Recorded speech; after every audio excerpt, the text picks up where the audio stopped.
Buongiorno a tutti banditi, benvenuti in questo nuovo video.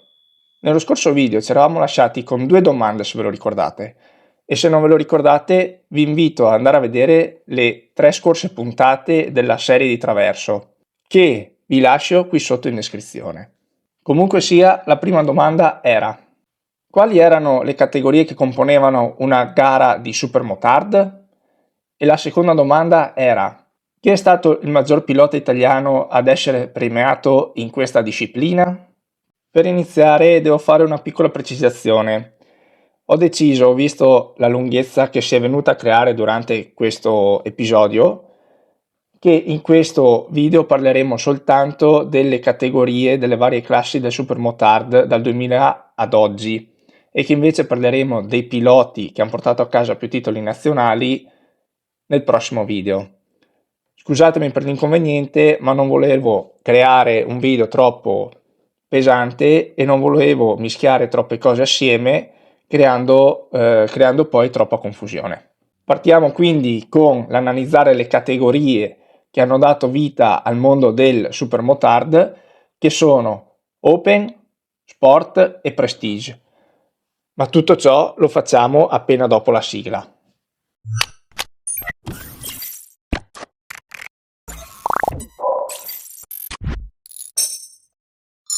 Vi invito logicamente a iscrivervi al canale, lasciare un like e lasciare un commento. Scrivetemi qua sotto se avete delle precisazioni da fare, se avete dei consigli da darmi.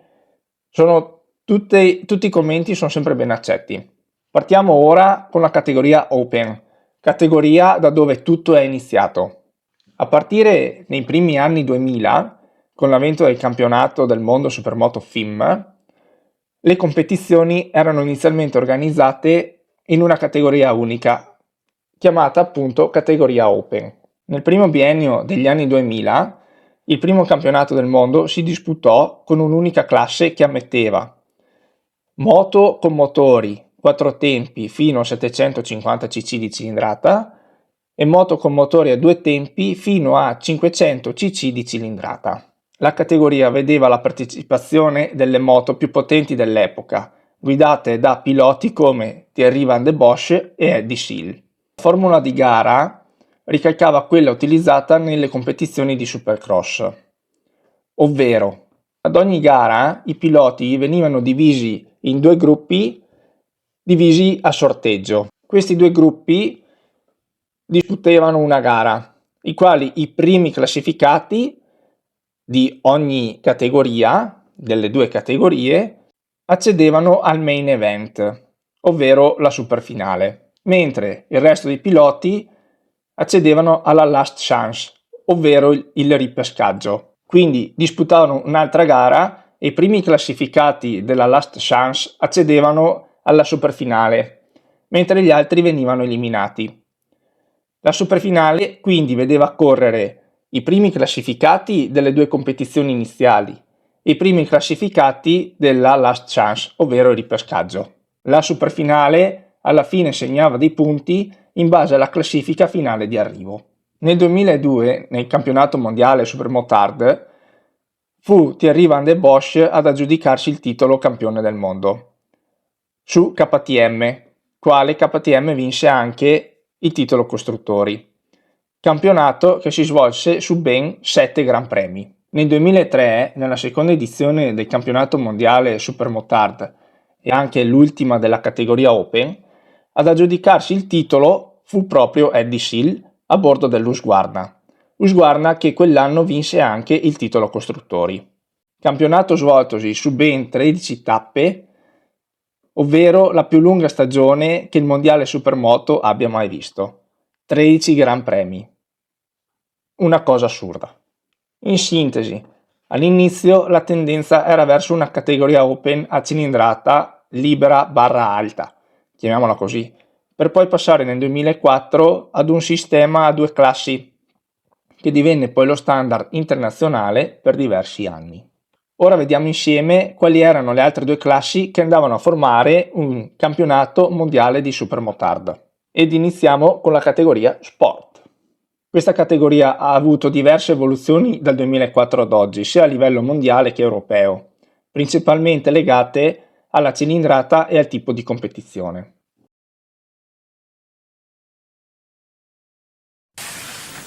Per la quarta prova delle 6 in calendario, il campionato italiano Supermotard 2002, organizzato dalla DIA Sports, torna sul cartodromo di Pomposa, in provincia di Ferrara. Si sperimenta la nuova formula che prevede le gare in notturna, ma intanto queste sono le fasi che precedono la competizione e tra le presenze c'è l'esordio quest'anno in campo tricolore di Boris Chambon, lo specialista francese che è stato comunque già 3 volte campione italiano della Supermotard. Massimo Manzo, compagno di squadra con la Husqvarna ufficiale del francese, e suo avversario nella categoria Prestige, la più esaltante dal punto di vista agonistico. La formula notturna indovina il suo obiettivo, raggiunge il risultato di richiamare un bel pubblico sugli spalti, ma siamo già alle fasi di partenza della categoria Sport con il bolognese Massimo Beltrami in pole position.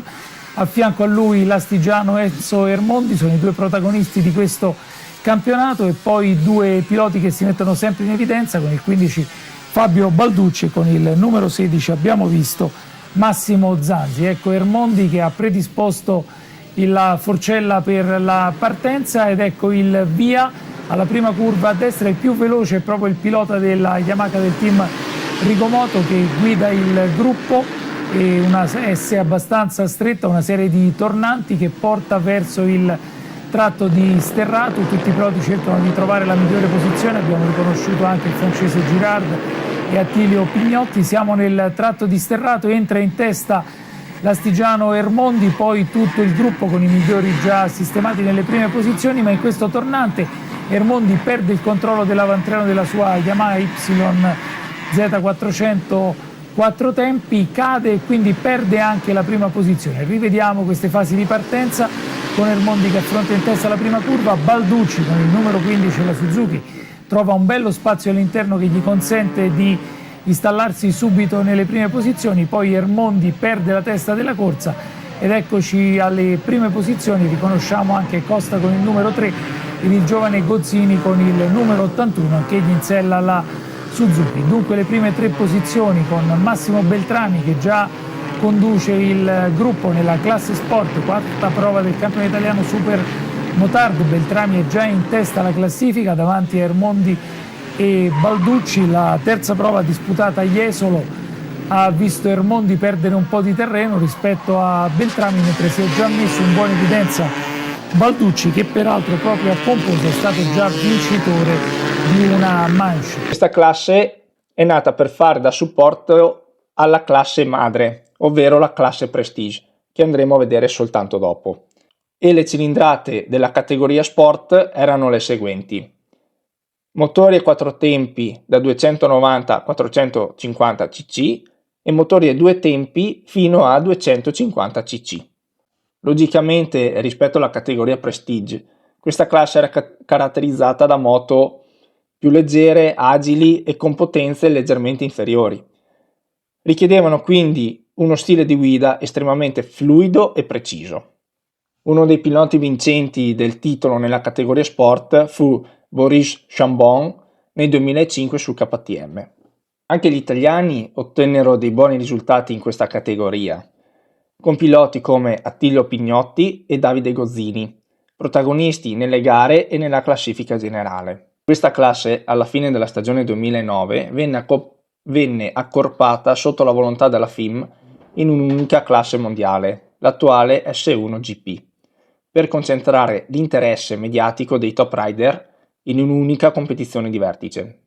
In sintesi, dal 2010 in poi ha perso il suo status di categoria mondiale, ma si è evoluta come un'importante classe di sviluppo a livello europeo e come categoria nazionale con regolamenti specifici volti a favorire l'ingresso e la crescita dei giovani piloti nel mondo S1 GP.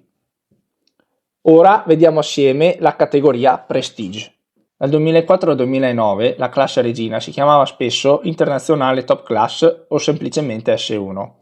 Ammetteva piloti di alto livello e cilindrate miste tra i 600 e i 750 cm3. La denominazione Prestige non era ancora standardizzata come nome ufficiale della classe S1, ma il concetto di classe Prestige dei migliori esisteva.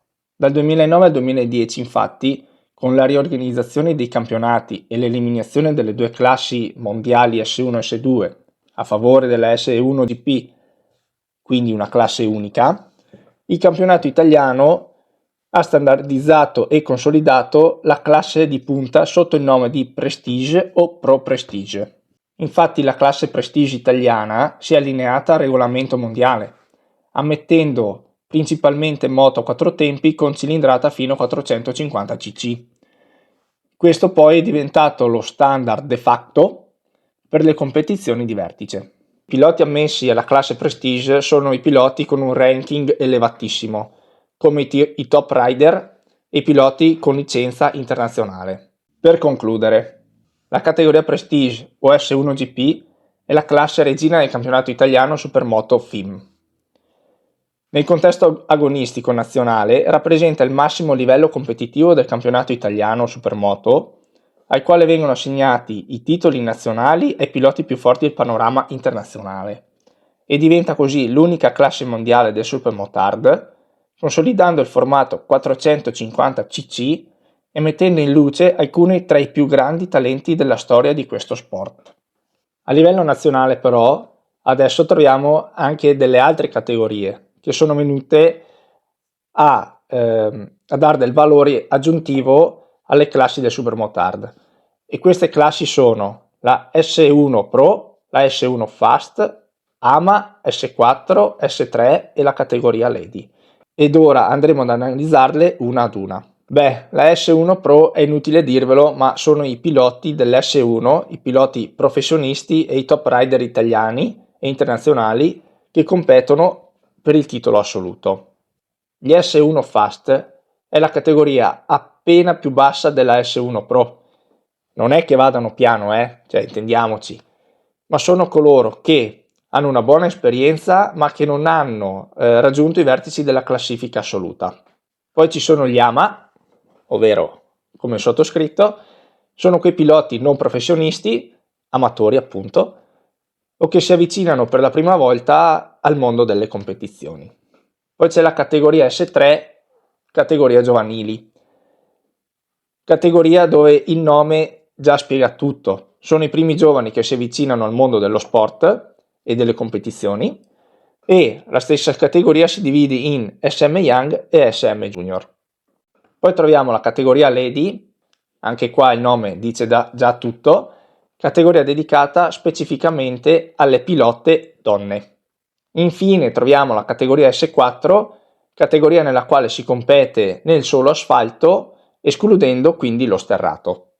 Quindi concludendo, a livello nazionale il sistema è strutturato per offrire un percorso completo dalla base al vertice, con diverse categorie in base al livello del pilota, dell'età e della categoria di moto. Detto questo, anche per questa puntata siamo giunti al termine. Spero di essere stato abbastanza chiaro ed esaustivo. Logicamente, se avete dei commenti da fare o avete delle rivelazioni da fare, che magari avete vissuto in prima persona questi passaggi di categoria, sarò lieto e felice di leggerli e di commentarli assieme a voi. Quindi scrivi tutto quello che vuoi qui sotto nei commenti, e con questo chiudo. Quindi iscriviti al canale, attiva la campanellina, lascia un like e un commento, e noi ci vediamo nella prossima puntata. Ci vediamo, ciao!